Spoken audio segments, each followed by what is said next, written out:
Modi darling क्या कर रहे हो? मेरी नाजुक कलाई तोड़ोगे क्या? वैसे भी मुझे शर्म आ रही है, छोड़ो ना प्लीज, छोड़ो।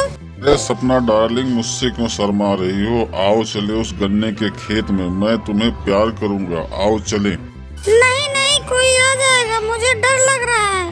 और तुम प्यार करोगे या फिर वो करोगे, मुझे सब पता है, मैं नहीं जाऊंगी। अरे मेरी जान, कोई नहीं देखेगा और मैं प्रधानमंत्री हूँ ना, क्यों डरती हो? कोई कुछ नहीं कहेगा, बस चलो उस गन्ने के खेत में और मेरा दिल खुश कर दो मेरी जान। तुम्हें खुश करने के चक्कर में मेरी हालत खराब हो जाती है, मेरी कमर 2 दिन तक सीधी नहीं होती है, तब तुम नहीं आते हो मेरे पास। अच्छा ठीक है, मैं तुम्हारे लिए दवा ले आऊंगा, पर मान जाओ मेरी जान, मान जाओ। अच्छा ठीक है, मैं तुम्हारी बात मान लेती हूँ, पर मेरी एक शर्त है, तुमको मुझे डांस मिनिस्टर बनाना पड़ेगा। हाँ सपना डार्लिंग, मैं तुम्हें डांस मिनिस्टर जरूर बनाऊंगा। चलो गन्ने के खेत में चलते हैं। दोस्तों वीडियो पसंद आए तो लाइक और सब्सक्राइब करना ना भूलें। धन्यवाद।